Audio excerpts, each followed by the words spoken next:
कहते हैं दानिशवर कि कोई इंसान या कौम गलती करने से तबाह नहीं होती, गलतियों पर इसरार करने से तबाह होती है, बार बार करने से। क्या बात है, कितनी बड़ी बात है। मैंने गलती की, मैंने सीख ली, अब दोबारा मैं ये गलती नहीं करूंगा, नई गलती करूंगा, कोई नया सीखूंगा मैं, नया सीख लूंगा। तो जब मैं नया सीखूंगा, नई जिंदगी मेरे सामने पड़ी है, नई डिशेस मेरे सामने पड़ी है, तो मैं माजी के मज़ारों के ऊपर क्यों बैठ के रोना शुरू कर दिया, क्यों अपनी आने वाली जिंदगी को माजी की वजह से तबाह बर्बाद कर लिया।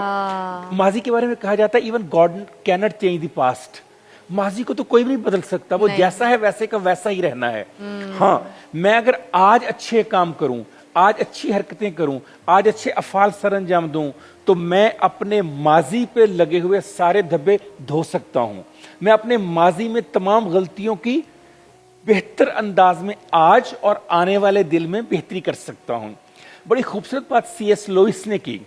उसने कहा, मैं पीछे जाकर इब्तिदा को तो नहीं बदल सकता, मगर मैं आज आगे जाकर इंतहा को बदल सकता हूं। मुझे इंतहा को बदलना है, इब्तिदा को नहीं बदलना। वो जैसी थी वो अच्छा, फिर एक और तरह भी देखिए फिजा, वो माजी में जो गलती मैंने और आपने की, उस वक्त हमारी उम्र कितनी थी, हमारा तजर्बा कितना था, हमारा एक्सपोजर कितना, सीख रहे हैं, तो हम सीख रहे थे। सीखने का प्रोसेस है। अब एक मेच्योरिटी की लाइफ में आप वो गलतियां कभी नहीं करते जो आपने 8वीं जमात में, 9वीं जमात में, 10वीं जमात में की थी। वो एज ऐसी होती है। अच्छा, उस एज में अगर गलतियां ना करें तो सीखें कहां से? बड़ी जरूरत होती है गलतियां करने की भी। गलतियां करेंगे तो सीखेंगे, गलतियां करेंगे। जब ये पेंसिल बननी थी ना, ये जो लेड पेंसिल है अमेरिका में, तो इसके पीछे इंजीनियर ने इरेजर लगा दिया। मालिक ने कहा, ये तुमने इरेजर क्यों लगाया, हम तो पेंसिल के पैसे ले रहे हैं। बड़ी बहस हुई। उस इंजीनियर की आखिरी दलील ये थी, सर ये इरेजर ये साबित करता है कि दुनिया का हर इंसान गलती कर सकता है, मगर उस गलती को मिटाकर दोबारा ठीक भी कर सकता है। तो जिंदगी में अल्लाह ताला ने मुझे और आपको इरेजर दिया। वो कौन सा इरेजर है? एलिमिनेट कैसे करते हैं कि आप आगे बढ़ें, उस गलती से सीखकर अगला कदम बढ़ाएं। और अगला कदम आपको बताएगा पिछले कदम ने कहां आपको रोका था, कहां आपके लिए मसला पैदा किया था, कहां आपके लिए प्रॉब्लम पैदा की थी। रिग्रेट में 2 चीजें बड़ी अहम है, उनसे बचने की जरूरत है, एक रिमोर्स और एक गिल्ट। फर्क क्या है?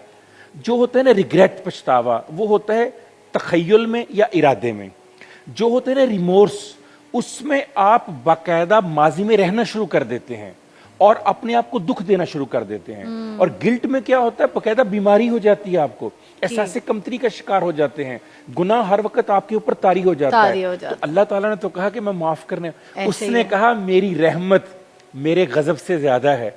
तो फिर मैं उसकी रहमत के ऊपर क्यों नहीं आता, मैं उसके गजब के ऊपर क्यों आ रहा हूं? गनी ने बड़ी खूबसूरत, गनी खान एक शायर थे, बड़ी खूबसूरत बात की। उन्होंने कहा, जिस अल्लाह ने फूल बनाए हों, जिस अल्लाह ने तितली बनाई हो, जिस अल्लाह ने बाग बनाया हो, मैं नहीं मान सकता उस अल्लाह ने दोज़ख भी बनाया होगा। क्या बात की है, बहुत प्यारी, बहुत प्यारी, बहुत प्यारी बात। बहुत जरूरत है कि हम जिंदगी को जन्नत बनाएं। वो किस तरह से? जो हमसे या दूसरों से गलतियां होंगी। अच्छा, पछतावा सिर्फ हमारा नहीं होता, दूसरे लोगों का भी होता है। दूसरे लोगों को भी माफ कर दें, उनको भी आगे बढ़ने दें, उनको भी जिंदगी गुजारने दें, उनको भी एक्सेप्ट करने दें। जैसा मैं हूं वैसे ही दूसरे हैं। अगर मैं गलती कर सकता हूं, दूसरा भी कर सकता है। क्या बात है।